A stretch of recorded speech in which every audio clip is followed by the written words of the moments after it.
Family courts act, family court judges వాళ్ళు తీర్పులు ఎలా ఇవ్వాలి, సుదీర్ఘమైన తీర్పులు అవసరమా, లేకపోతే క్లుప్తంగా తీర్పిస్తే సరిపోతుందా, లేకపోతే ప్రొసీడింగ్స్ ఎలా జరగాలి, ఇందులో సివిల్ కోర్టుల లాగా సాక్ష్యాలు చీఫ్ ఎగ్జామినేషను క్రాస్ ఎగ్జామినేషను చాలా సుదీర్ఘంగా జరగాలా, లేకపోతే క్లుప్తంగా సాక్ష్యం సంబంధించి ఒక అఫిడవిట్ వేస్తే సరిపోతుందా, ఇష్యూస్ ఫ్రేమ్ చేయాలా జడ్జెస్, లేదా ఇష్యూస్ లేకుండా కూడా వీళ్ళు తీర్పు ఇవ్వచ్చా.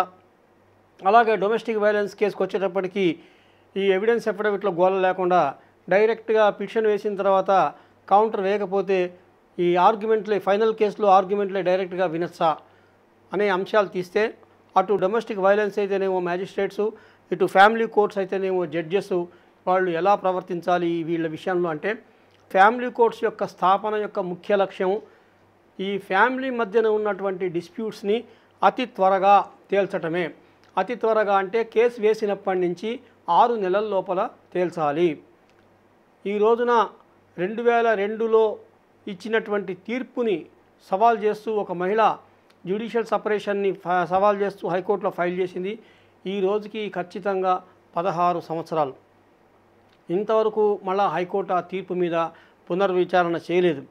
మరి ఈ ఫ్యామిలీ కోర్ట్స్ యాక్ట్ యొక్క కాన్సెప్ట్ చూస్తేనేమో ఇది చాలా 6 నెలల లోపల ఈ కేసు అయిపోయేటట్టు ఉండాలి. దీంట్లో ఇష్యూస్ ఫ్రేమ్ చేయాల్సిన అవసరం లేదు. డైరెక్ట్గా పిటిషన్ ఫైల్ అయిన తర్వాత వాళ్ళు అదర్ సైడు అంటే హస్బెండ్ ఫైల్ చేస్తే వైఫ్ ఫైల్ చేస్తే హస్బెండ్ ఆపోజిట్ పార్టీస్ అవుతారు. వాళ్ళు జవాబులు వేయాలి. జవాబులు వేసిన తర్వాత ఈ సాక్ష్యం రికార్డింగ్ ఎలాగ ఉండాలంటే ఎంత క్లుప్తంగా ఉంటే అంత మంచిది. అలా అని చెప్పి నేను సమ్మరీ మొత్తం రాసుకుంటానంటే కాదు. వాళ్ళు చెప్పినటువంటి అంశాల్లో ముఖ్యమైనటువంటి అంశాలు కనుక పరిగణలోకి తీసుకోవాలంటే, ఉదాహరణగా చెప్పాలంటే అడ్మిటెడ్ ఫ్యాక్ట్స్ ప్రూవ్ చేయాల్సిన అవసరం లేదు.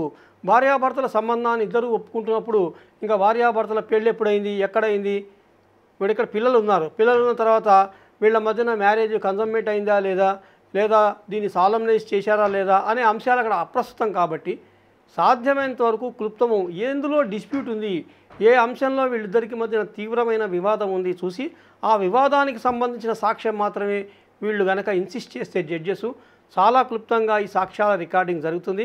అలాగే ప్రతి కేసులో ఒక 8 మంది సాక్షులు 10 మంది సాక్షుల్ని విచారించకుండా అవసరమైన సాక్ష్యాలు మాత్రమే రికార్డ్ చేస్తూ అవసరమైన వ్యక్తులను మాత్రమే సాక్షులుగా పిలిపిస్తూ తొందరగా చేసినట్లయితే పాయింట్ ఫర్ కన్సిడరేషన్ అని చెప్పి ఏదో ఒక పాయింట్ మాత్రం రాసుకొని ఇష్యూస్ లేకుండా డైరెక్ట్గా ఎవిడెన్స్లోకి వచ్చేసి తీర్పులు ఇవ్వచ్చు అని సుప్రీంకోర్టు జడ్జిమెంట్లు మనకు కనబడుతున్నాయి.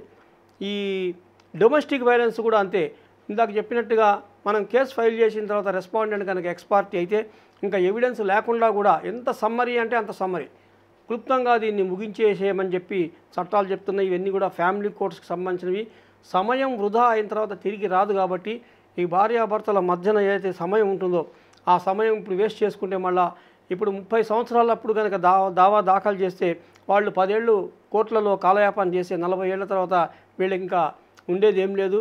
కాబట్టి ఫ్యామిలీ కోర్ట్స్ విషయంలో చాలా అతి త్వరగా ప్రొసీడింగ్స్ ముగించాలి అని చెప్పి చట్టం యొక్క ఉద్దేశం. కాబట్టి సుప్రీంకోర్టు తీర్పుల నేపథ్యంలో అన్ని ఫ్యామిలీ కోర్ట్స్లో కూడా ఈ విషయాన్ని జడ్జెస్ కూడా దృష్టిలో పెట్టుకుంటే ఈ విషయాన్ని క్లయింట్స్ కూడా గమనించినట్లయితే వాళ్ళు తమ అడ్వకేట్ల ద్వారా ఈ కేసుని త్వరగా పరిష్కరించుకోగలుగుతారు.